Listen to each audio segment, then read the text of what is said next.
Hello दोस्तों, मैं निशा कुमारी आप सभी का सवेरा कहानी में स्वागत करती हूँ। यदि आप सभी को मेरी कहानी पसंद आती है तो प्लीज़ वीडियो को लाइक करें, शेयर करें और कमेंट करें। और मेरे चैनल पर नए हो तो चैनल को सब्सक्राइब करना बिल्कुल ना भूलें।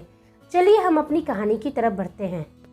अंजलि दिल्ली स्टेशन पर बैठकर किसी का इंतजार कर रही थी और बार बार अपनी मोबाइल भी चेक कर रही थी। पूरे 4 घंटे इंतजार करने के बाद वह उदास मन से वहां स्टेशन से बाहर निकल गई। कुछ सोचते हुए अपनी ही दुनिया में खोई हुई चली जा रही थी। वहां एक कॉफ़ी शॉप में रुककर कॉफ़ी पीती है और एक कोल्ड ड्रिंक लेती है और अपने घर जाने लगती है। अचानक उसे याद आता है कि उसने अपनी कोल्ड ड्रिंक काउंटर पर ही भूल गई है। वो वापस उसे लेने के लिए लौट जाती है। जैसे ही वो कॉफ़ी शॉप का दरवाज़ा खोलती है, अचानक एक लड़के से टकरा जाती है। उसके लड़के के हाथ में भी वैसी ही कोल्ड ड्रिंक थी जैसा अंजलि ने लिया था। अंजलि बिना सोचे समझे उसके हाथ से कोल्ड ड्रिंक ले लेती है। उसे ऐसा लगता है कि लड़के ने उसी का कोल्ड ड्रिंक ले रखा है। वह उसके हाथ से लेकर वहां से निकल जाती है और लड़का बस उसे देखते रह जाता है। अंजलि अपने घर वापस आ जाती है। उसके मम्मी पापा उससे कुछ नहीं कहते। दरअसल अंजलि बहुत अमीर बाप की बेटी है और वो खुद का भी अपना रेस्टोरेंट भी चलाती है। उसकी दीदी उससे कहती है, तुम्हें घर से भागने की क्या जरूरत थी। अंजलि उस रात अपने बॉयफ्रेंड के साथ घर छोड़कर भागने वाली थी। उसका बॉयफ्रेंड शादीशुदा था, इसलिए अंजलि की फैमिली उनके प्यार के खिलाफ थी। अंजलि खामोशी से अपनी दीदी की बात सुनती है और सोने चली जाती है। वह किसी से कुछ नहीं कहती। उसके पापा एक कंस्ट्रक्शन कंपनी के सीईओ थे। अगले ही दिन अंजलि अपने पापा के साथ उनके कंस्ट्रक्शन साइट पर जाती है। तभी वहां पर वह उस लड़के को देखती है जो कल कॉफी शॉप में मिला था। वह उसे पहचान जाती है। उस लड़के का नाम राहुल था। वह वहां पर सुपरवाइजर का काम करता था, लेकिन वह अंजलि को इग्नोर करता है। अंजलि को उसका एटीट्यूड बहुत भाता है। राहुल दिखने में बहुत हैंडसम था और दिमाग का भी खूब तेज था। अनाथ होने के कारण उसकी परवरिश अनाथ आश्रम में हुई थी। अंजलि उसे बस देखती रहती है। तभी उसके पापा उसके पास आकर कहते हैं, चलो बेटा। अंजलि पूछती है, वह कौन है पापा। उसके पापा राहुल की तरफ देखकर कहते हैं, वो यहाँ सुपरवाइजर है और बहुत ही बदतमीज लड़का है। काम अच्छा जानता है, इसलिए इसे मैं बर्दाश्त कर रहा हूँ। अब चलो यहाँ से। अंजलि अपने रेस्टोरेंट चली जाती है। वहाँ उसे पता चलता है कि रेस्टोरेंट की कुछ दीवारें काफ़ी कमज़ोर हो गई है और वो कभी भी गिर सकती है। वो अपने पापा को फ़ोन करती है और उसके पापा राहुल को भेजते हैं। राहुल वहाँ पर आकर सब कुछ ठीक करता है और उसके रेस्टोरेंट से एक कोल्ड ड्रिंक लेकर, जिसका वो पैसा भी नहीं पे करता है, अपने अंदाज में पीते हुए बाहर निकल जाता है। इस तरह वह हर रोज एक दूसरे से टकरा जाते। धीरे धीरे अंजलि राहुल की तरफ झुकने लगी थी, उसे पसंद करने लगी। इन सबसे अनजान राहुल अपने सपने को पूरा करने में, जो वह आर्किटेक्ट बनना चाहता था, उसके लिए जी तोड़ मेहनत करने लगता है। एक दिन राहुल अपने दोस्तों के साथ बैठकर ड्रिंक कर रहा था। तभी वहां से अंजलि गुजरती है, लेकिन राहुल का उसका ध्यान नहीं रहता। गुस्से में अंजलि ही उसके पास चली जाती है।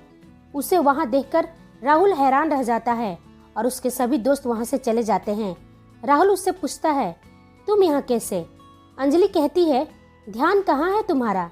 मैं यहाँ से गुजरी, लेकिन तुम इतने बिजी हो ड्रिंक करने में कि तुम्हें इस बात का एहसास ही नहीं था। राहुल बोला, तो तुम्हें क्या, तुम होती कौन हो कि मैं तुम्हारे आने जाने का ख्याल रखूं। क्या मैं तुम्हारी कुछ नहीं। राहुल कहता है, नहीं, बड़े बाप की बेटी हो तो अपना धौंस दिखाओगी। यह बात सुनकर अंजलि को बहुत बुरा लगता है और वह उससे कहती है, मुझे लगा था कि तुम भी मुझे चाहते हो जैसा मैं तुम्हें चाहने लगी हूँ।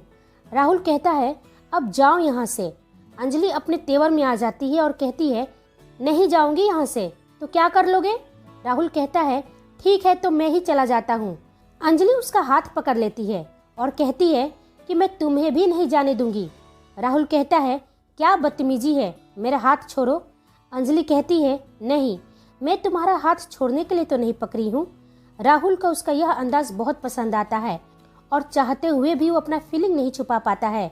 राहुल उसे प्यार भरी नज़रों से देखने लगता है और अपनी तरफ खींचते हुए कहता है, मैं भी तुमसे बहुत प्यार करता हूँ, लेकिन हम दोनों में बहुत डिफरेंस है। तुम्हारे पापा इस कंपनी के सीईओ है और मैं इस कंपनी में सुपरवाइजर हूँ। तुम्हारे पापा हमारे रिश्ते के लिए कभी नहीं मानेंगे, इसलिए अच्छा है कि तुम मुझसे दूर रहो। अंजलि उससे कहती है, मुझे इन सारी बातों से कोई फर्क नहीं पड़ता है। मैंने तुम्हारी आंखों में अपने लिए प्यार देखा है और वह प्यार ही काफ़ी है मेरे लिए, और हमारे बीच की सारी डिफरेंस मिट जाएगी जब मैं तुम्हारी पत्नी बन जाऊंगी। और दोनों एक दूसरे के गले लग जाते हैं। अंजलि अपने पापा को राहुल के बारे में बताती है, जिसे सुनकर उसके पापा उस पर गुस्सा हो जाते हैं। तुम्हें कोई ढंग का लड़का नहीं मिलता है। पहले वो निखिल जो शादीशुदा था, अब यह राहुल जो एक नंबर का बदतमीज और लापरवाह है। तभी वहाँ पर राहुल भी आ जाता है, जिसे अंजलि अपने परिवार से मिलाने के लिए बुलाई थी। वहाँ पर राहुल की खूब बेइज्जती होती है। यह सब देखकर अंजलि को बर्दाश्त नहीं होता और वो बेहोश हो जाती है। राहुल उसे दौड़कर अपने गोद में उठाकर जल्दी गाड़ी में लेकर हॉस्पिटल पहुंचता है। अंजलि के पापा कुछ समझ पाते राहुल वहां से निकल गया था। सभी लोग अस्पताल पहुंचते हैं। राहुल को अंजलि के लिए इतना परेशान होते हुए देखकर अंजलि की दीदी ने अपने पापा से कहती है, राहुल से अच्छा लड़का अंजलि के लिए मिल ही नहीं सकता है। आप खुद ही एक बार देखिए कितना वो प्यार करता है अंजलि से। आप मान जाइए इस शादी के लिए। और वहाँ पर डॉक्टर आता है, कहता है कुछ नहीं, ज्यादा स्ट्रेस की वजह से अंजलि बेहोश हो गई थी। अंजलि के पापा इस शादी के लिए मान जाते हैं। अंजलि और राहुल की शादी हो जाती है। जिस कंपनी में राहुल सुपरवाइजर था, आज वहाँ पर आर्किटेक्ट बन गया है। कुछ महीने गुजरने के बाद अंजलि की तबीयत थोड़ी थोड़ी खराब होने लगी थी। एक दिन वो राहुल के लिए नाश्ता बनाती है। गैस ऑन कर पेन चढ़ाकर वो फ्रिज से कुछ लेकर आती है, लेकिन अब उसे याद नहीं आता कि उसे बनाना क्या था। वो काफ़ी अपने दिमाग पर जोर देती है, लेकिन उसे कुछ याद नहीं आता है। राहुल तभी उसके पास किचन में आ जाता है और देखता है कि अभी तक नाश्ता तैयार नहीं है। उसे ऑफिस जाने में देरी हो रही थी। वह बोला, कोई बात नहीं अंजलि, ब्रेकफास्ट मैं ऑफिस में ही कर लूँगा, चलता हूँ। अंजलि कुछ न कुछ रोज भूलने लगी थी। कभी कुछ याद आता तो कभी कुछ भूल जाती। एक दिन जब वो मार्केट से लौट रही थी तो अपना घर तक भूल जाती है। जैसे तैसे करके किसी घर के अंदर जाती है तो वहाँ उसे राहुल दिखता है, जिसे देखकर उसे सुकून मिलता है कि वो सही घर में आई है। अंजलि को इस तरह से देखकर राहुल को बहुत अजीब लगता है। वह उसे लेकर परेशान रहने लगता है। उसे शक होता है कि कुछ तो गड़बड़ है अंजलि के साथ, इसलिए उसे एक रोज डॉक्टर के पास ले जाता है। डॉक्टर उसका कुछ टेस्ट करने के लिए कहती है और अगले दिन आने के लिए भी कहती है। राहुल अगले दिन डॉक्टर के पास अकेले ही जाता है और डॉक्टर उसे जो बताती है उसे सुनकर राहुल के होश ही उड़ जाते हैं। डॉक्टर कहती है अंजलि को अल्जाइमर है, वो भी दुर्लभ प्रजाति के। यह ऐसी बीमारी है जिसमें पेशेंट धीरे धीरे सब कुछ भूल जाता है, या यूँ कहे कि उसके माइंड से सारी स्टोर मेमोरी डिलीट हो जाती है। राहुल ने पूछा, कुछ समझा नहीं डॉक्टर? वह आपको, अपनी फैमिली को, उसके आसपास जो है उसे क्या करना है, कैसे करना है, यहाँ तक कि खुद को भी एक दिन भूल जाएगी। और दुख की बात यह है कि इसका कोई परमानेंट इलाज भी नहीं है। हम कुछ मेडिसिन चला सकते हैं लेकिन उसका इलाज नहीं कर सकते हैं। यह सुनकर राहुल बहुत दुखी हो जाता है। दुखी मन से वो घर वापस लौटता है और अंजलि को दर्द भरी निगाहों से देखकर उसे गले लगा लेता है। अंजलि उससे पूछती है, क्या हुआ राहुल, तुम इतना परेशान क्यों हो? राहुल उसे सब कुछ बताता है। यह सुनकर अंजलि परेशान हो जाती है और वह अपने आप को एक कमरे में बंद कर लेती है। राहुल उसके रूम के डोर को बार बार नॉक करता है। अंजलि, अंजलि दरवाजा खोलो, मैं हूँ ना तुम्हारे साथ, मैं सब ठीक कर दूंगा, मुझ पर भरोसा है ना? कुछ देर बाद अंजलि दरवाजा खोलती है। रो रो कर उसकी आंखें लाल हो चुकी थी। वह राहुल को कसकर पकड़ लेती है और कहती है, हमारे साथ ऐसा क्यों हो रहा है? मैं सब कुछ भूल जाऊंगी, इस बात का दुख है, लेकिन मैं एक दिन तुम्हें भूल जाऊंगी। इससे अच्छा होता कि भगवान मेरी जान ही ले ले। राहुल उससे कहता है, कैसी बातें कर रही हो? हमारा प्यार दिमाग से नहीं है, दिल से है, और तुम्हारा दिल बिल्कुल ही स्वस्थ है, इसलिए मुझे भूलने का सवाल ही नहीं उठता है। और रही बात बीमारी की, तो सब ठीक हो जाएगा। हम अच्छे से अच्छे डॉक्टर से मिलेंगे, देखना तुम ठीक हो जाओगी। अब राहुल अंजलि का बहुत ख्याल रखने लगता है। ऑफिस जाने से पहले राहुल नोट बनाकर दीवारों पर चिपका देता है कि आज अंजलि को क्या करना है और क्या नहीं करना है। अंजलि को याद रखने में आसानी होती थी। अंजलि अब अपने रेस्टोरेंट जाना भी बंद कर देती है। अब वो हर दिन अपने आप को घर में पैक करके रखती है। यह सब देखकर राहुल को बहुत दुख होता है। अंजलि को कहीं भी जाना होता तो वो सिर्फ राहुल के साथ ही जाना पसंद करती है। एक दिन अंजलि अपने घर में अकेली थी और उसका मन भी नहीं लग रहा था। सोचा कि उसे अपने रेस्टोरेंट जाना चाहिए और वो अपने रेस्टोरेंट चली जाती है। वहाँ पर वो निखिल को पाती है। निखिल उसे देखकर उसे कन्विंस करता है और कहता है कि मैं तुम्हारे लिए अपनी वाइफ को तलाक देकर आया हूँ। इतने महीने से तुमसे मिलने की कोशिश कर रहा हूँ और आज जाकर तुम मुझसे मिली हो। अंजलि उससे कहती है, मेरी शादी हो चुकी है और मैं अपने पति से बहुत प्यार करती हूँ, इसलिए तुम यहाँ से हमेशा के लिए लौट जाओ। निखिल गुस्से से अंजलि का हाथ कसकर पकड़ता और कहता है, तुम मुझे धोखा नहीं दे सकती हो, तुम्हारे लिए मैंने अपना सब कुछ छोड़ दिया। तो वो गुस्से से कहती है, बस निखिल, धोखा तुमने मुझे दिया है। मैं अपना घर से बगावत कर तुम्हारे साथ भागने के लिए स्टेशन तक आ गई थी, लेकिन तुम नहीं आए। और मैं जब अपनी लाइफ में बहुत खुश हूँ, जहाँ तुम्हारी ज़रूरत नहीं है, तो आकर मुझे धोखेबाज कह रहे हो। चले जाओ, वरना मुझे पुलिस बुलानी पड़ेगी। निखिल गुस्से से वहाँ से चला तो जाता है, लेकिन अपने दिमाग से अंजलि को पाने का मंसूबा नहीं निकाल पाता है। अंजलि अब बुरा स्टेज से गुजर रही थी। इधर अंजलि की फैमिली को अंजलि की बीमारी का पता चल गया था, इसलिए वो अंजलि से मिलने जाते हैं। अंजलि उन्हें बहुत ही हैरानी से देखती और कहती है, आप लोग कौन हैं और यहाँ क्यों आए हैं। अंजलि के पापा उसे सब कुछ याद दिलाते हैं और अंजलि को अपने साथ लेकर अपने घर चले जाते हैं। जब राहुल ऑफिस से लौटता है और अंजलि को घर में नहीं पाता है तो परेशान हो जाता है। वो अंजलि को फोन पर फोन करता है।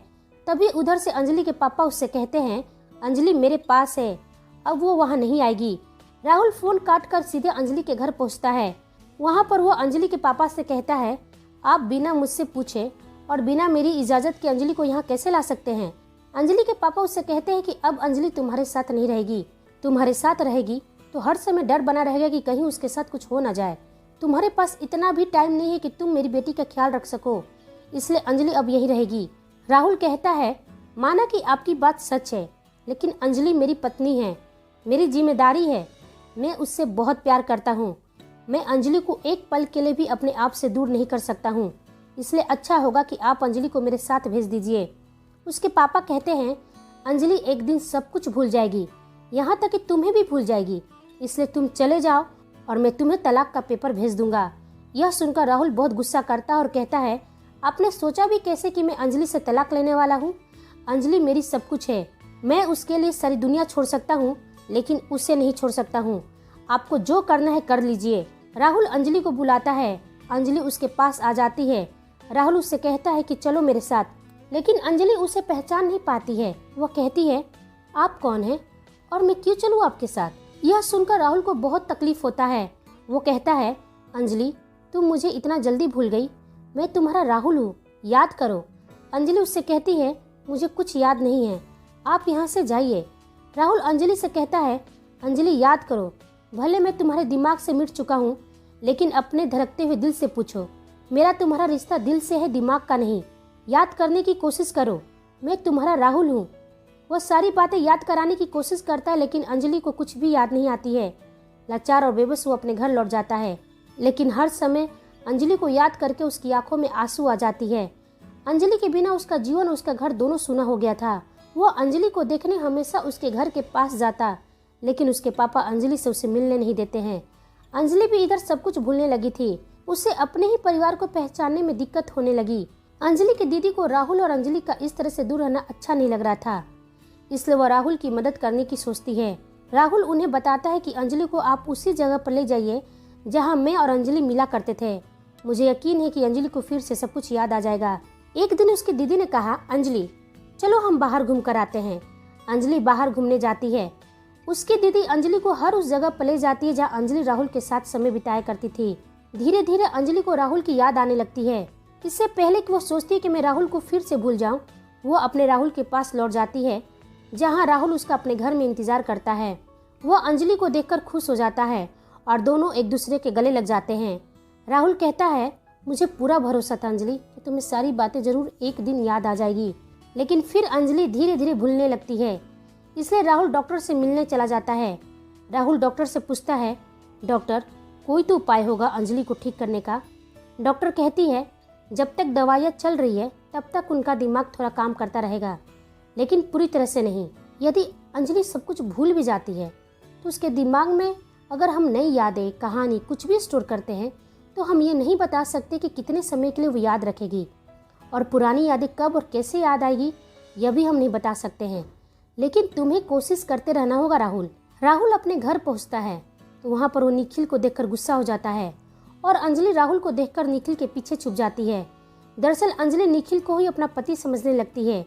निखिल उसकी बीमारी का फायदा उठाकर उसे अपने साथ बिताए हुए पल याद दिलाता है और कुछ तस्वीरें भी दिखाता है, जिससे अंजलि को भ्रम हो जाता है कि निखिल ही उसका पति है और राहुल के साथ बिताए पल वो भूल जाती है। निखिल और राहुल के बीच में हाथापाई होने लगती है और अंजलि को ऐसा लगता है कि राहुल उसके पति निखिल को मार देना चाहता है। निखिल को बचाने के लिए अंजलि राहुल के सिर पर वार कर देती है, जिससे राहुल बेहोश हो जाता है। निखिल अंजलि को लेकर अपने साथ कहीं दूर जाने के लिए निकल जाता है। अंजलि का भले दिमाग सब कुछ भूल गया था, लेकिन राहुल को ऐसे बेहोश देखकर उसका दिल जोर जोर से धड़क रहा था और वह दुखी भी हो रही थी। कुछ देर बाद राहुल को होश आता है और अंजलि के पापा को सब कुछ फोन पर बताता है और अंजलि को ढूंढने के लिए निकल जाता है। उसके पापा उससे पूछते हैं कहाँ लेकर गया होगा वो कमीना। मैंने अंजलि के मोबाइल में जीपीएस ऑन कर रखा था ताकि वह कहीं भी जाए तो मुझे पहले ही पता चल जाए। इधर निखिल अंजलि को अपने घर लेकर चला जाता है और उसके साथ जबरदस्ती करने की कोशिश करता है, जिससे अंजलि डर जाती है और उससे कहती है कि तुम मेरे साथ ऐसा कैसे कर सकते हो? तुम कौन हो? मैं तुम्हें नहीं पहचानती हूँ, मुझे जाने दो। निखिल उससे कहता है तुम मुझे इतना जल्दी भूल गई?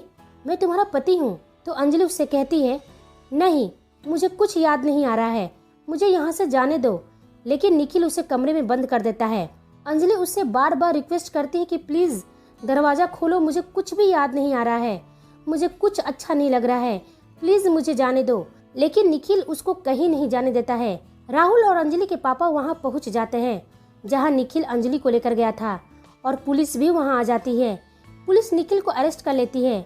राहुल अंजलि को ढूंढता हुआ उस कमरे का दरवाजा खोलता है, लेकिन अंजलि अब बिल्कुल ही सब कुछ भूल गई थी।